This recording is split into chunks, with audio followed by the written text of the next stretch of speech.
Hello there, good people of podcast land. This is Ash Grunwald, and this is the first ever episode of my new podcast, Soulful Conversations.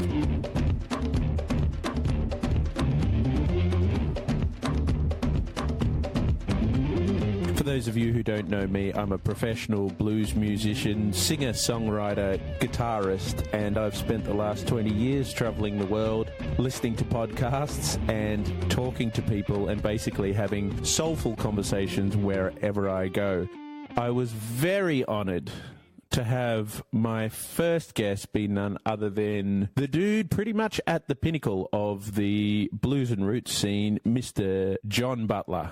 And I can't think of a better guest for my first episode of Soulful Conversations because John has always been very candid and honest, and he's a good guy, and he always has been, and I've known him for about 20 years, and we've always had great interactions, but we've never really got a chance to sit down and speak so deeply. So what you're hearing in the podcast is that happening on a deep level straight away, straight off the bat. And he talked a lot about owning your own shit and owning up to stuff. We covered meditation, the power of non-religious prayer to sort of manifest the things that you want in life. That was absolutely amazing. And, you know, it's really good to hear these things from someone who clearly has the score on the board. So when somebody has achieved so widely and done things to such a high level, I sit up and listen to what they have to say. He really put something really well. This is for the guitarists out there. You know, I was asking him about practicing because he's continued to improve his considerable guitar skills, and he was talking about the aim of becoming a conduit for spirit like Hendrix. So many men don't share how they're feeling and don't show their vulnerability. And basically, he had some inspiring things to say about this phase in life, about becoming an elder. And I found it to be a very uplifting, soulful conversation. Welcome to Soulful Conversations with Ash Grunwald.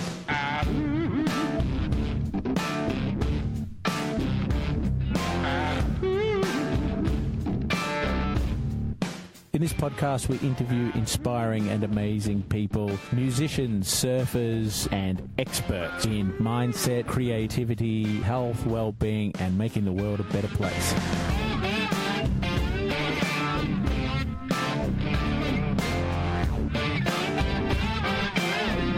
I'm tired of beating around the bush. I want to go deep and have a soulful conversation.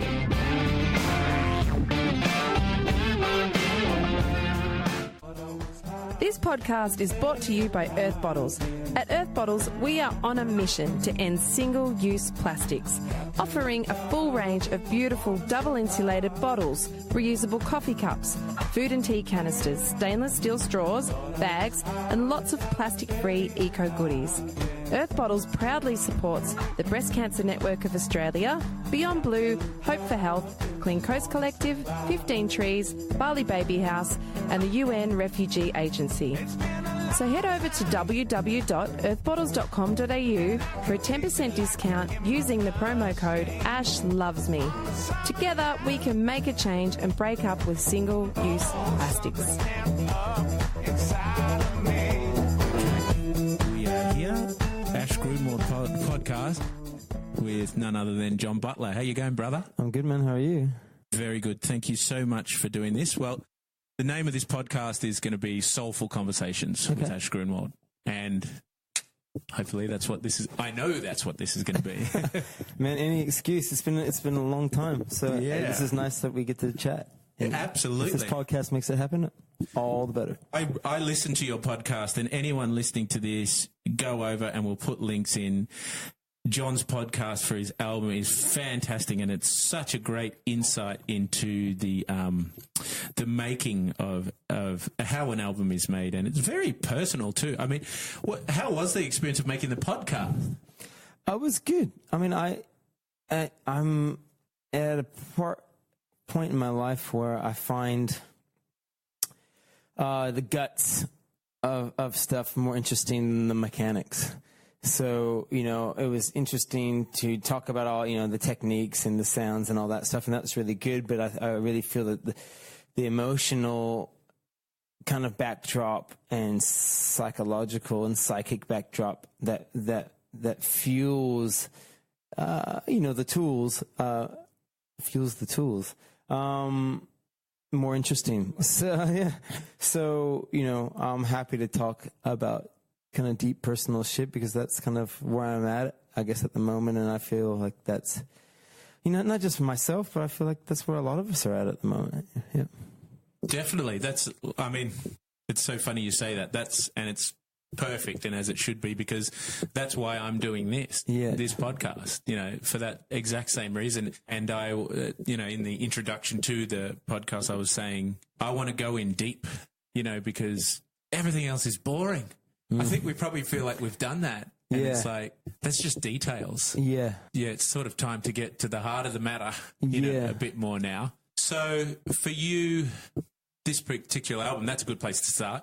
You moved back to Margaret River before this album? Yeah, I was living in Western Australia, but we moved out of the city into the country and to a small town called Margaret River. Actually, not that small in comparison to other small towns like I've grown up in. But, we moved back down to the country, and that was great. It was really, really good, and it still is really, really good.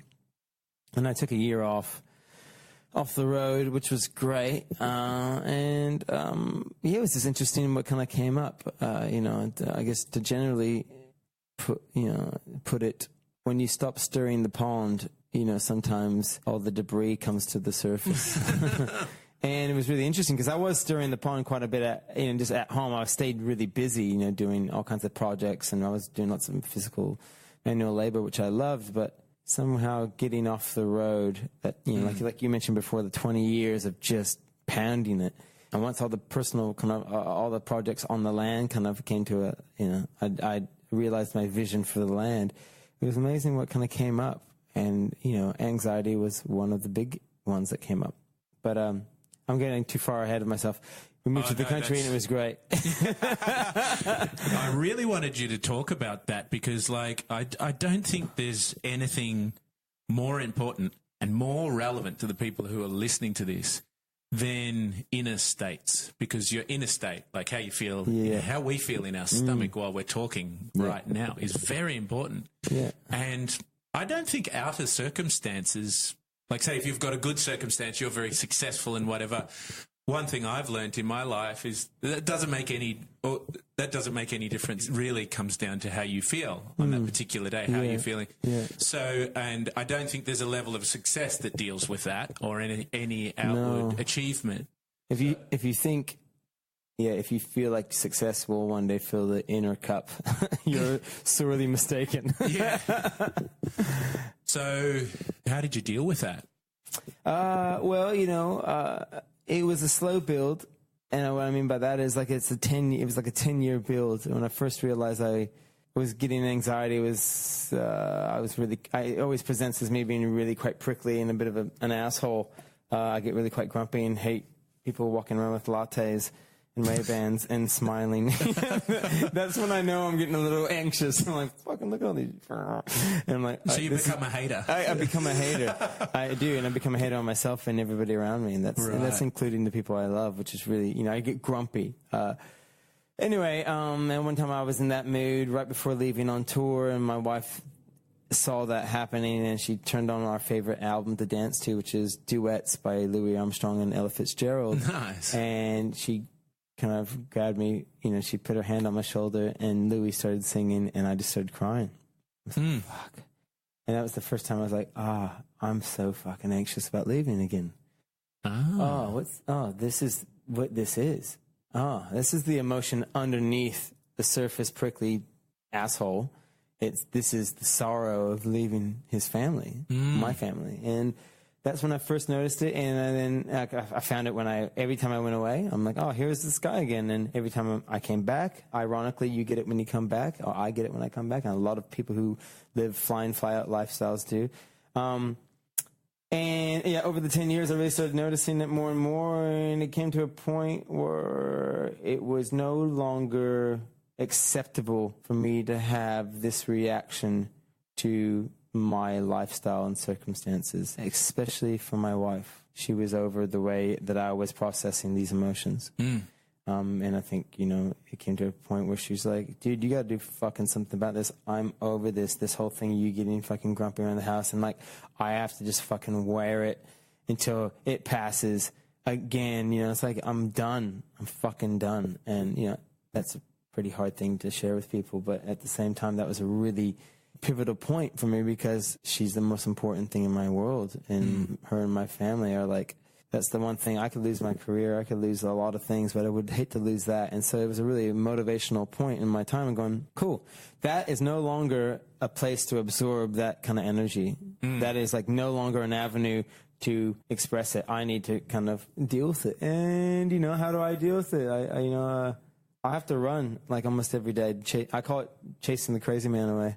So I chase the crazy man away every day. And literally going for a run. I run. Yeah, I run. Like, I have a lot of energy as an individual. You could probably really relate to this, but, you know, essentially, you know, I know I'm turning 44 this year, but in all aspects, I'm a young man still who evolved, you know, along with the human race for the last million years to hunt most of the day and to be very physical.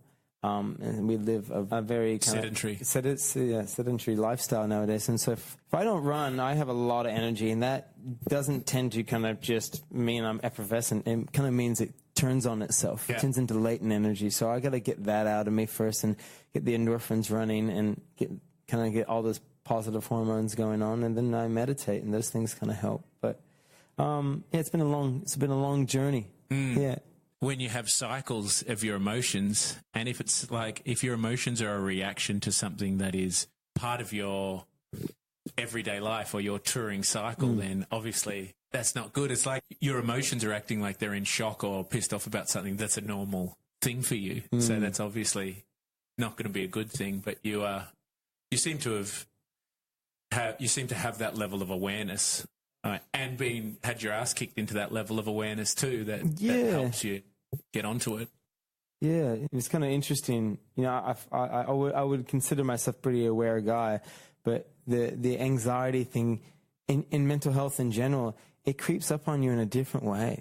You know, it's not like you know, I'm gonna get really drunk one night and the next time I'm gonna feel like crap. Oh, that's because I drank. Or you're gonna smoke a spliff and all of a sudden I'm grumpy for the next 3 days. It's like anxiety has this way of like just like permeating your life and you don't realize you have it for a decade and you're like, oh fuck.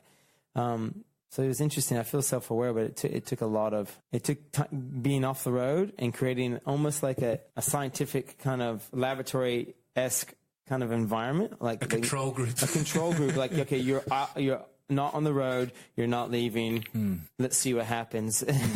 And it took my wife and myself to kind of come to that realization. Because the dangerous thing is for you. That's so good you said that, because on the road there's plenty of content for the anxiety to use. So like if you want to be anxious, or like if anxiety wants to creep in, there's the right content, the right things for you to... There's always something you can get pissed off about on the road or feel anxious about or whatever. So, yeah, that's why it can sneak in undercover, I think. Yeah, well, I mean, there's that. You mean, you have the shows. I find the road to be very controlled space. And, you know, I think for people who get anxious, we long for control. A lot of us come from traumatic backgrounds where we weren't in control. And so the road is kind of a controlled space. You always know what you're going to do every day. And you also, a lot of times, you're not around your family. So all of a sudden, your life becomes very kind of like a mono vision, which is kind of easy to do with. I wake up late. I go out to breakfast by myself. I exercise and then I play a gig, and everything's controlled. It's getting off the road where the regimental life changes and it becomes a little bit more dynamic. That things can be.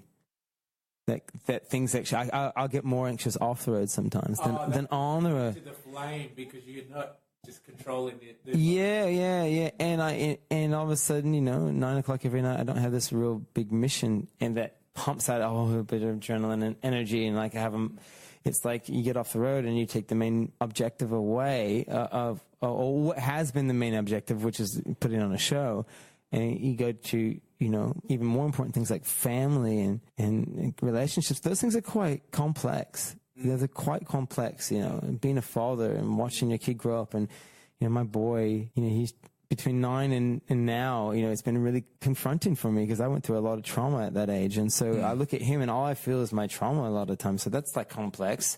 And then trying to father him and help him become a man and all those things. It's really quite interesting. Being on the roads, it's pretty simple, wake up this time, lobby call at that time, eat at this time, gigs on this time, bus call at 2 a.m., do it all again. Very controlled, very regimented. Getting off the road, it's like, whoa, okay, I can't explain. You come from a very controlled environment to a very dynamic and essentially more enriching environment, but it's complex, especially if you spent a long time being a regimented soldier on the road, Yeah. And now, I guess we're at that age too where when you come into your 40s, that whatever you've been doing, you've been doing it for 20 years. So it's probably one of those first points of check-in where seems like it used to manifest as a midlife crisis. Now it doesn't have to be a midlife crisis, but it's definitely a midlife check-in because you've been an adult longer than you were ever a kid. So I guess the groove in the record has worn pretty deep by now. Yeah, and you can see it. You can see the patterns. Yeah. And you can see the results of your actions for the first times with a clear perspective. You get to 40, you can look back and go, oh, wow, okay, that happened kind of quickly. Oh, I can see what I've been doing the last 20 years. Here I am. Look at your body. What state is it in? How am I going right now? I'm going good or I'm not going good. And you look ahead, you can see your parents if they're still with you. And you can see the next 40 years going to come pretty quick. And how do I want to go? And who have I become and who do I want to be?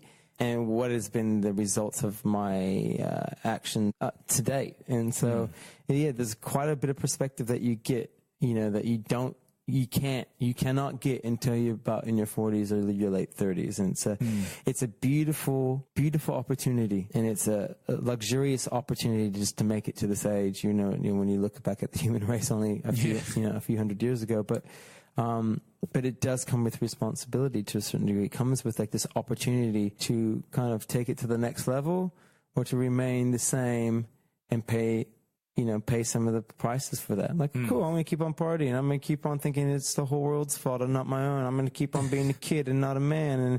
And, do that for 40 years and see what kind of man you are. You're going to, or it's like, cool, how can I take this shit to the next level? Do I want to live thinking I don't have anxiety and thinking it's the world's fault and hating all the latte drinkers or whatever unreasonable thing you might be thinking? Or do I want to keep on self-medicating? Do I want to keep on rolling my family through the dramas, my melodramatic dramas and all this stuff? Or do I want something different? Do I want to be, so it's an amazing time, and I'm not surprised that people either call it a midlife crisis or something because it's a reckoning. It's a real reckoning of yourself. You get perspective for the first time. It's a real mirror in front of your face. If you're lucky enough to not be fighting for your life in some war-torn country, you get a chance to really observe yourself. And if you are in a situation where you have a family, it gets even more deeply fractal because you have these children. And they're the evolution of you, and they're the genetic mirror of you. And shit can get pretty real pretty quick, but it's an amazing time. It's an amazing time to almost step up into a new way of being and also becoming an elder in some way, and letting go of the boy.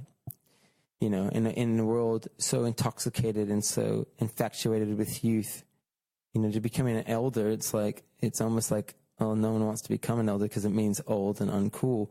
Actually, it's really uncool not to respect your elders. It's really uncool not to have elders. We're looking at a society that doesn't rate elders, and look at what Western society is becoming, So to embrace becoming an elder, to be embraced going, I am now a man. I'm actually now a man, and I'm going to raise these boys and these daughters to become men and women. That's my role. I need to let go of some of this old, immature stuff of wanting to be, a boy forever and become a man. It's amazing time. It's amazing time to be alive, but it does come with a certain amount of self-reflection and okay, it's going to be a bit of a spring clean, and some of it's not going to be easy to let go of, and some of it is totally necessary to get to the next level. Yeah. Wow, that was just so well said. Nice one. It's funny. Like I will go on one more time when you mentioned midlife crisis, because I feel like for men at this age, I feel like the antidote to our crisis is becoming leaders and real men. I'll speak for men at the moment. For I say our sons, and you look at most men become 40 to 45. They have either kids are about to become teenagers or teenagers. Teenagers are, some teenage boys are some of the most lost individuals in society around that time. They're looking for something to believe in. They're looking for something to prove themselves. They're looking for guidance. Men in their 40s are some of the most lost people in society as well. They're looking for something to redefine themselves. They're looking for something that's deeper than just what was their career. And you look at those two things, they're like a yin and a yang to each other. It's like the young man is searching for the elder to lead him through the rites of passage, and the elder is looking for a young man to lead through rites of passage, and they both become the rites of passage for each other. And so I find that really interesting at the moment. To go, oh, cool, maybe my boy is the antidote to what I'm looking for, and I'm the antidote to what he's looking for. It's a time to, and we are both pretty idealistic people, but it's a time to be more idealistic in a way, but maybe more based on the self. But like, it's the time to put in that work, the self work. And there's something about what you just said then that really put that into perspective, because I've been going through, I think, probably similar things to yourself in different ways, and just putting in a lot of self work. And it's just like, it is the period to step up and to step your own game up and be a leader and somebody that you can look up to. And that does involve actually being a little bit more virtuous. It does, and that can be whatever is important to you. But you got to put in a bit more work at that stage. I mean, for me, the way I feel about it is it's the time, and it feels right. It feels really good to do that. It's not like something I've done kicking and screaming, turning things around. Hey, I wanted to ask you about meditation, because I do really think that's one pillar of health and spiritual well-being. So how did that come into your life, and what do you do? My mom has been meditating for most of my life, and I think the first time I started meditating was I went to a Self-Realization Fellowship Center in California. What is that? That's run by, it was started by an Indian yogi named Paramahansa Yogananda. And so it's kind of like a meditation church. And so I remember going to like Sunday school there when Mom meditated somewhere else, and I was introduced to it there. Then we moved to Australia in 1986, and I think it was when I was in my teens, I started doing transcendental meditation. Oh, okay. And on and off for years doing that, and then kind of reignited that maybe about 7 or 8 years ago again, doing TM. I still remembered my mantra, which was amazing. And to me, meditation is like OH&S kind of stuff. It's, I feel like a lot of these things are, byproduct may be moments of peace, moments of euphoria, moments of maybe spiritual enlightenment, quote, in inverted commas, but mainly it's mental hygiene. It's a health practice. It's got to be done. It's got to be done. It's like you brush your teeth, you eat food, you take a shit, you sleep. Like those things you have to do, otherwise you die or you're miserable. And you also should meditate and exercise. It's just like, I don't run for abs. I run for like chasing the crazy guy. Where, as I said before, I run for mental hygiene. I meditate for the same reason, to defrag and let my nervous system like just chill out. There are other benefits other than just keeping my anxiety down and being a nicer person. And there's moments, there's moments where I feel a complete one with nature and the universe. And there's little bubbles that pop with like moments of deeper kind of realizations and wonder, but they're fleeting. The main reason why I do it is to just It's the same reason why I wipe my butt. Quotable quote. I love that. I do it because I have to. And I'm wiping the shit away. Yeah, literally, and that might take the romance out of it a bit, but I've kind of come to that point in time. I still find it very romantic too. Don't get me wrong. I'm always going to be idealist and romantic, but I do it now because I have to. Yeah. Not because I want to be a certain kind of person. Yeah. I do it because I know I'm a better person with it. And just boiling that down to a boring daily practice, how often do you do it? I try to run first, anywhere from 15 to 30 minutes at the moment. I used to run longer, but at the moment I'm still trying to get to that point without trying to prove anything to my ego. So I just between 15 and 30 minutes, seeing how I feel. Then I meditate for 20 minutes. On good days, I'll do it twice a day. Yeah. And I remember one thing that a teacher once told me was, if you don't have 20 minutes twice a day, you're too busy. You're too busy. If you can't put aside 20 minutes twice a day, you're too busy. I struggle with my second one, but if you're too busy to do 20 minutes once a day, you need to relook at the schedule a little bit. You would know that Chinese saying or whatever that one, if you're you should meditate for 20 minutes a day, but if you're really busy, do it for an hour. Yeah, right. Yeah. Or if you feel too busy, meditate for an hour. Yeah. I mean, it just really makes all the difference. I'm probably a little bit slack with that one, but my God, just over the last couple of months, I got into the old Wim Hof breathing. Oh yeah. Have you got into that? No, I've watched a couple of things and I've had other friends and that's the same kind of thing. Is it good? Oh, it just gets me to that place. I feel like it blasts me to that place very quickly with a whole body sensation that can't be ignored. Wow.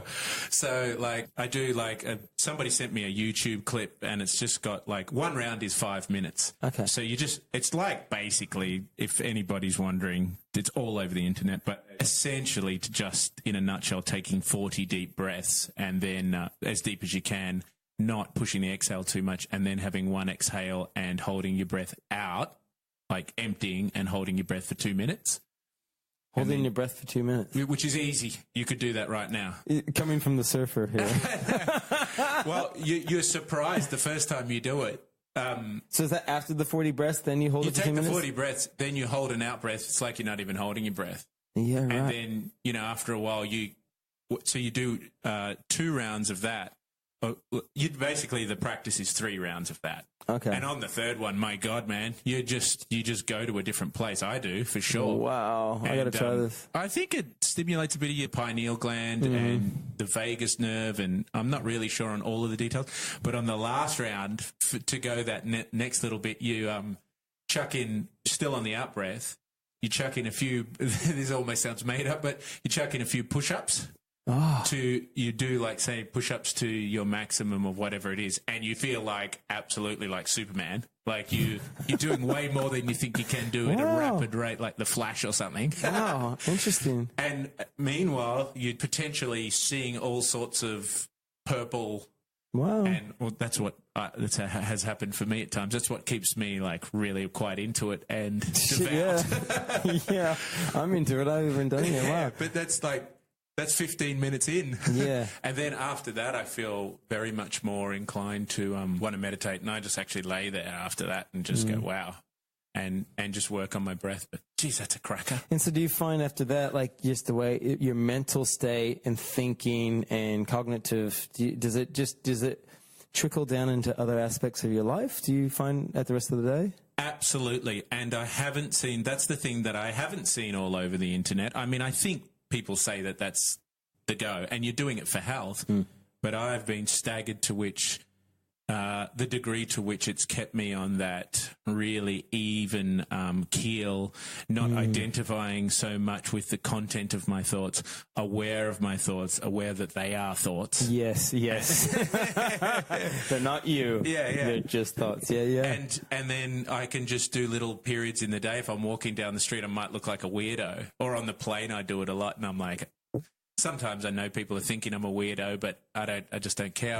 I just sneak a few in. Yeah. So I'm a good breather from yoga and some surfing breathing, and also from singing. Yeah. So, and you would be too. you can get probably more in than people who are just starting out, more oxygen in, so you can sort of sneak into that state without looking too bizarre with abdominal breathing. Yeah, right.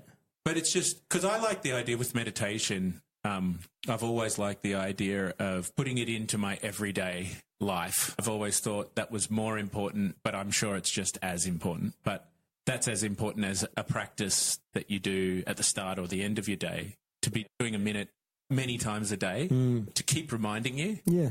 Because I remember Eckhart Tolle talking about that, and I was thinking that is really true. Like he was saying, people could reach some transcendental kind of state and then get up and have a fight with their wife as soon as they get off there, you know. And if it's that, then it's sort of not as good as it could be. Like I think both would be optimum. Yeah. But I think whatever transfers into your day and changes how you live your life most would. And being able to check in throughout the day a little bit, you know. Yeah. I had a friend who was dealing with anxiety, and I think her doctor or psychologist, counselor suggested this, just checking.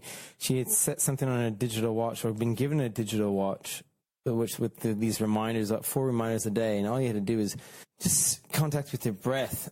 You know, for that time when the alarm went on, you're like, okay, cool, I got to do 30 or 40 breaths somewhere in you know, the staff room or wherever she was working, and it just dropped her rate of anxiety down. And I think you're right. I think integrating it throughout the day, like everything else is integrated. You know, we eat, we work, we walk, we talk, we do all these things that are integrated throughout our days. Why shouldn't idea of, you know, whatever you want to call it, being present or in the moment or meditation be part of that? Not these kind of bookended moments, but more like sprinkled throughout the day. That makes a lot of sense to me. Yeah, and I think that it sounds like the ultimate is you still do the bookend, because that teaches your brain about the place it needs to go. But then throughout the day, you just keep flicking back there. Yeah, it's a little maintenance. Yeah, and the other one to remember, I saw on the internet, have you ever looked at old mate Sadhguru? No. He's really cool, but he had some really... He has got heaps of cool ones. One he talks about the body, and he's like, this is the most sophisticated gadget. You know, he's like the gadget. He said a lot of people have iPhones, and apparently you only use 5% of what an iPhone can do. You're right. Well, and he's like, if you used 1% of what this gadget can do, I'm pointing at myself here, people who are listening, you know, you would be able to do amazing things. But we have this gadget, which is us. But what we call us, but we don't have the instruction manual. He says a whole lot of cool things, but one really good thing is, like he says, when you wake up in the morning, you should be so thankful that you have a life. Millions of people died that night. You didn't. You know, you're here, and you should be first and foremost, before you're thankful, you know, having gratitude for the things that are good. That's one level, but having gratitude to just be here. Yeah. Is an amazing leveling thing. And you can do that throughout your day too. That's another way of centering yourself, I think. Yeah, especially in this day and age of being very aware of our negative bias, you know, through our evolutionary process of, you know, thinking that a tiger was going to come and maim us, or, you know, some other prey was going to get us back in the primordial kind of history of our evolution. We do have a negative bias. So to kind of change that in this day and age a little bit and create a positive bias is a really important thing. And that's our mission. And that takes training. Yeah. That really does take training. Yeah. Yeah. Sadhguru. Sadhguru, yeah. He's such a legend. I mean, really, we have, you know, I'm always perplexed by the over fascination of our devices. You know, I'm talking about our phones and our bits and our gadgets. And I'm always telling the kids, you know, the biggest computer on the planet, you know, and the most powerful technology we have is, you know, in our heads, but it's also in our hearts. It's in us. Like, you know, we invented those gadgets that we're so infatuated with. Like, we invented them, and that's just like what we were able to make, you know, like, but within ourselves, that is where the biggest technology lies. Like, if you want the next technological advance, really, you know, we can have AI and all this, and we can go to Mars and fucking do the same thing we always did, mine the shit out of it. But, like, where is the next advance? It's really a spiritual kind of awakening, you know? And, there is no manual. Life is the manual. Yeah, right. Trials and tribulations, trial and error, that's the manual. You learn from your mistakes. You learn from your successes. You know, you get too into your ego, and it comes and bites you in the ass and leaves you, you know, paralyzed, and you stand back up and go, cool, got to watch that ego thing this time. And you get back in the game. That is, that's how we learn. There's an infinite well of technology and knowledge within us. So you were onto it anyway. I should be calling you Sat Butler.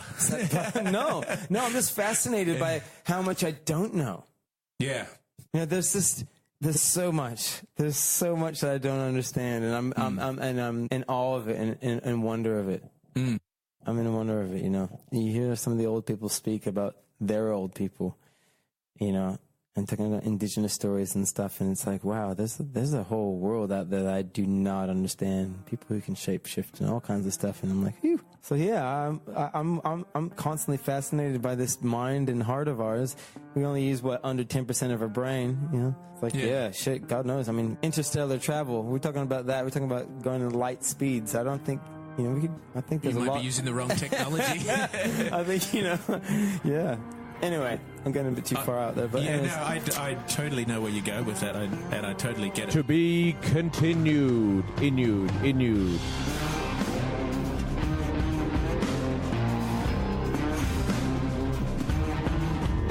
And that is it. Here endeth the very first podcast of Soulful Conversations. And thank you so much to John Butler for that first little bit. We were going ultra cosmic there at the end. And the second half you'll hear next week, and it goes to some mind-boggling levels and some really, really interesting stuff. I just edited it. And it is sounding amazing. Thank you so much for being with me on the start of this journey, and I'm just so excited about it. And don't forget, if you want to get some goodies on Earth Bottles on the website there, and getting the good books, getting some coffee cups and bottles, and helping to reduce the use of single-use plastic, type in the promo code Ash Loves Me for a little 10% discount. And if you've enjoyed this podcast, please share it on whatever platform you're listening on, and do a little screenshot maybe and chuck something up on socials. I heard Jim Quick saying that the other day. He's a legend, and I think that's a really good idea. Make a little comment about what you found to be the best takeaway thing from what John said, and post it on socials and tag us. That would be absolutely amazing. I would be eternally grateful for that. Otherwise, just send me a direct message on Instagram or whatever platform you're feeling. Just lay it down. And this next track that you're hearing is The Worst Crimes Are Legal from my Now album. But otherwise, see you next time. Thank you so much. The worst crimes are legal now. We gotta all rise up. They're selling this from my